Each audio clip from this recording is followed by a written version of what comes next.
Heavyweight division right now brings at least two names.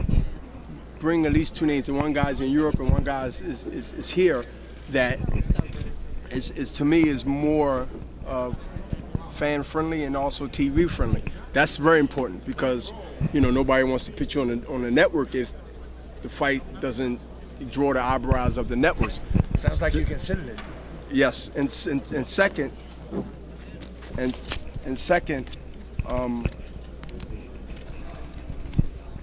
they gotta get the fitties, man. This is cutting. This is it's old school. Gotta grow hair now. Yeah, I know. I ain't got no hair. Right. Speaking of the devil, you yeah, losing. Sure. Go ahead. But the second thing is that the cruiserweight division starts at 200 pounds now, and we know that's been like that for I guess 5+ years. The names is not there, and plus that division with the people that's there, the only guy that I was considered fighting and that was David Haye when he was a cruiserweight just going into the heavyweight division. And that was a perfect time along with using Mackie Showstone, of course, giving 6 months to get my body right. That's way out of the range. So I'm comfortable at 175. I've always been a big middleweight. And now I actually full-fledged over time and of course age grew into the light heavyweight division full flesh now. So I'm comfortable here. I look at it how long. I mean I know how I've done it, but I look at it like how the hell did I make 160 with my height and knowing that I work hard now and staying at 185, 84 for 13 years and making 20 defenses with it. That was pretty. It's pretty remarkable that the discipline and the sacrifice that I had to do all those years for my middleweight legacy, to be able to hold that weight that long, and even fight Oscar at 57. I came in, I think 58, 57 for the WBO unification of our titles. So that was sometimes I think about that, like how the hell I make 160 when I look in the mirror now. Well, that's why I was thinking that you would move up. Predictions for the fight? Knockouts. Say it again? You got any predictions, knockouts? How do you see that? I haven't knocked nobody out since my partner, Oscar De La Hoya. So to predict I'm going to knock a guy out right now and at this stage of my game, I would say I have a better shot of tattooing a guy so much and abusing him so much and physically beating him up where it's possible I can get a TKO. But let me tell you something. I do have killer instinct. If a knockout happens, and this is a guy that comes forward, y'all. This is a guy that has really, and it's not like I stole the press conference because everybody knew I was going to out-talk anybody up on the podium. But at the end of the day, Cloud is not a guy that talks. He's really a guy that comes and he comes to fight. I've seen those guys. I've been around long enough to understand his mentality. But I believe he has a little, which he should naturally, a little skepticism about him, about me, about he finally get a chance to step in the ring with a Bernard Hopkins. Can you imagine a guy stepping on the court with the great Michael Jordan, before he went to DC and play? That works to my advantage.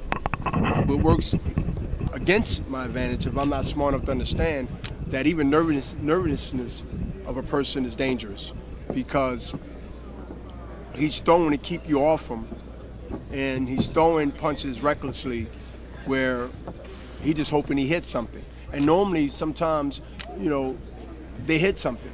And so I understand that I can't be overcautious. I can be overcautious about my attack, but I must break him down mentally and then break him down physically. Because right now, the 48-year-old athlete is more, I believe, in his mind than actually what he's going to be surprised to see. So, and again, it's to my advantage that is mentioned every time I mention that, today's his birthday, you're going to read the headlines later on, he's 48 years old, he's fighting. I want people to keep drilling that. Again, I'm not trying to be sarcastic about it because I know he's reading, and I know that there's a lot of people out there that's going to base, like I said at the press conference, going to base the outcome of my demise based on age, but not knowing me. Not talent me, not the talent me, that speaks for itself. I mean, I've been blessed, never been cut, never been beat up in a fight. I can get beat up.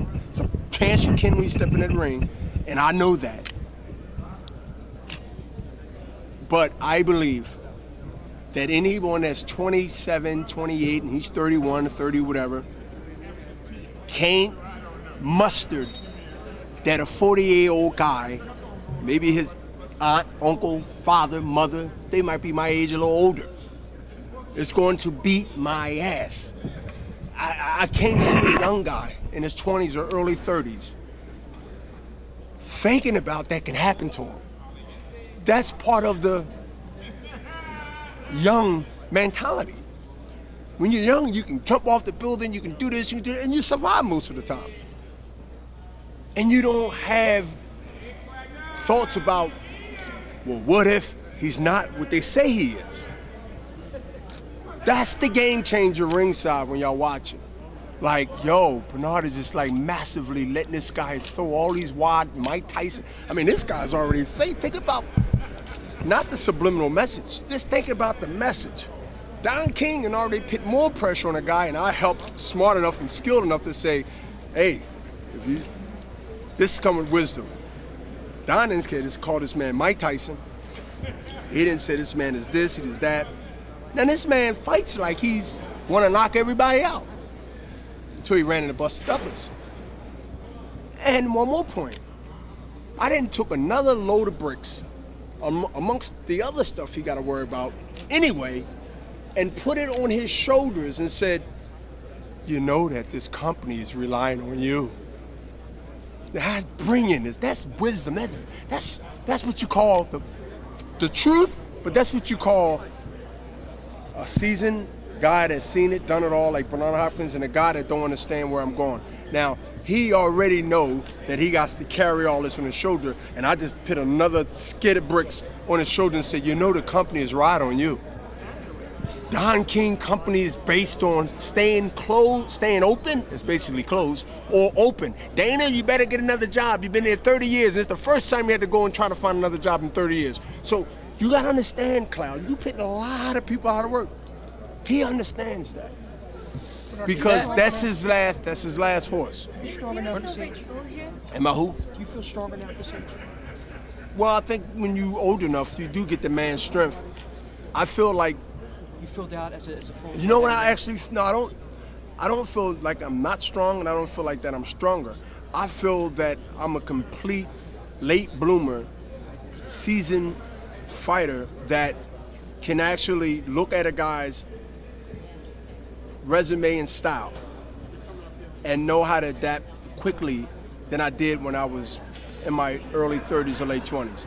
Like, I feel like by me being a little older in knowledge and wisdom is that it doesn't take me long enough to understand what I got to do to my guy. Like, I don't have to figure it out 8th, 9th, 6th, 7th rounds, because, you know, Cloud is not going to bring anything that I haven't seen style-wise before. I've seen the tapes. A zebra is a zebra. You're never going to see a zebra without a stripe. So I know that's a zebra, and I know that's a horse. So I understand that he's been successful by doing what?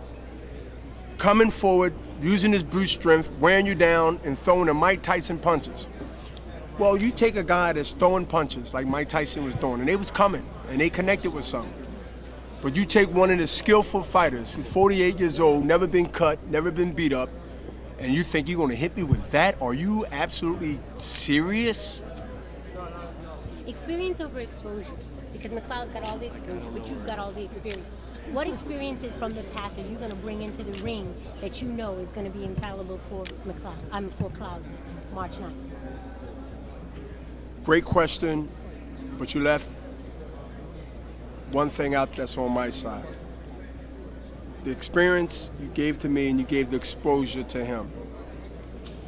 I have both. Yes. I have the exposure and I have the experience. He's coming with the same gun. I'm coming with the same gun. My philosophy. but I got 3 bullets and he have 1. I have both that he haven't received yet. And so, to me, I believe the advantages will be at the end when he see things and he feel things that he haven't got from any other opponent on my level, in IQ level. That thought of how to overcome that, I'm hoping and I'm praying that it will be. And I say the word praying is that at the end, it won't make it so easy for me where it be downplayed by some of the media and some of y'all that Bernard was too experienced, and all of a sudden, a 48-year-old goes out the window. Tuck that. But with one of this fighters, Bernard experience and his inexperience, and then they start saying the things that I've been saying all along, and then they start saying other excuses to downplay. Remember I said earlier in the press conference, you know, there are people that feel some kind of way that's 10 years younger, or the same age, or 5 years younger, and they feel that because their demise is coming, they never took a punch or threw a punch, that I shouldn't be feeling the way I feel because I took care of myself when I could have been partying. I got my proper rest in my 30s when I could have been partying. You know how many great events where it was champagne bottles, wine bottles, all kinds of girls, all kinds of highlight, you know, the successful type of living? But I stayed grounded, and I still enjoyed both. I'm under the thought, and I use it, even explain it, and broke Don King down as he sat down and listened to me. How you gonna get up here on the stage and tell people I should be in the ghetto, or I should be doing here, and I should be doing that, and I should be doing this? Who's saying that I'm not? And who's saying that I shouldn't be or I can't do both? Haven't I proven from the ones that follow me in my career? Haven't I proven when I stood out in the front in the audience 20-something years ago and said I will be self-managed? Oh, you're a fool. If you're a fighter, stay a fighter. If you're a client and you're trying to represent yourself a lawyer, you know the old cliche, you're a fool. So I've been told, I said it earlier, over and over and over and over again. When I set goals, it goes back. I'm not glorifying in my past, but I've been told this so many times where they're not even smart enough to know if we just keep our mouth shut, he might not be motivated. Because y'all been, not y'all, but they've been my biggest motivators. I've skillfully and masterfully learned how to use, instead of trying to defend it and convince them, which would cause a different type of headache.